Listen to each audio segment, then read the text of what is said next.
Hi, Dave Dickinson with Bankers Compliance Consulting. I want to talk about adverse action notices and talk about two regulatory requirements, the Reg B Equal Credit Opportunity Act and the Fair Credit Reporting Act. And then I want to make this a little more difficult. Let's talk about multiple applicants. So you've got two different people that are applying together. Who gets what? Well, when it comes to Reg B, Equal Credit Opportunity says that the primary applicant has to get all reasons for denial, not just theirs. So imagine, let's just take my son. I'm going to come in with him to help him out because he's young, he hasn't got credit before. So dear old dad comes along, really maybe as a cosigner, maybe I'm a comaker, doesn't really matter. He's the primary, I'm not. And let's say that you pull our credit reports, he has limited credit experience. I've got bankruptcy or delinquency or some other flaw in my credit history.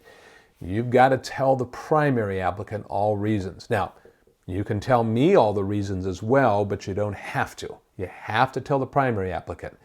There is no privacy when it comes to joint applications for Reg B. So my son gets all reasons. I can get all reasons. Probably your system, that's the way it's going to do it. Or you could just tell me mine. I don't have to get all reasons. Now here's the tricky part. Anytime you use a credit report adversely against a consumer, you have to tell all the applicants. It's kind of a strange twist. You'd think you would just tell me that my credit history is bad, or you'd just tell my son that his credit history is bad. But there's a section in the Federal Trade Commission 2011 interpretations, as well as in the Federal Register, and I'm not going to get all geeky on you here, but basically that says that the Fair Credit Reporting Act says if anybody's credit report is bad, you got to tell all applicants, and that they're likely to have an understanding of who that is. So you're going to tell the primary applicant their credit history is bad, or somebody's credit history is bad, I should say. You're also going to tell the co-applicant. Now, what if you used a credit score? Can you tell the primary my score, and can you tell me the primary score, my son, let's just say? And the answer is you should try to keep those confidential as much as possible. It's not really privacy, but you do need to give my son his score, and you need to give me my score. Now, prepare an adverse action notice. It's got his name. It's got all reasons because he's the primary. It's got the we used a credit report adversely against you, and then it's got the credit score disclosure. Great, took care of him. Send another notice with all reasons or just mine, doesn't matter. I'm the secondary. I get the Fair Credit Reporting Act box mark that says we used a credit report and my credit score. Now let's say we live at the same address.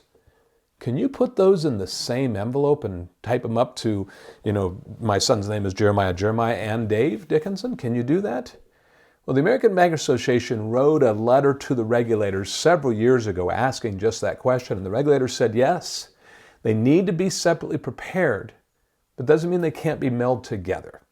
It talks about that there's some confidentiality to credit scores, but here was the argument. Imagine that we agreed to e-sign and we give an email, and the only email we give is my son's or mine, just but one email for both of us. If you e-signed us and you're going to email these denial notices and credit score disclosure, how would you send those separately? And the answer is you can't. So you're going to comply with the e-sign by sending these two different things prepared separately, one for Jeremiah, one for Dave, but they're going to go to the same email. What's the difference between that and a letter that comes in the mail? Or maybe it's my wife and I. We jointly apply for a car loan and you're denying us. She gets a credit score disclosure, I get a credit score disclosure. Can they go in the same envelope? And the answer is yes.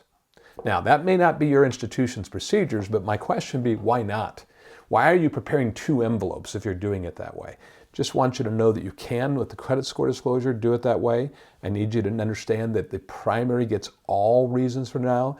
And when it comes to the Fair Credit Reporting Act, if anybody's credit history is bad, everybody gets the FCRA notice that says they get a free copy and can dispute the accuracy.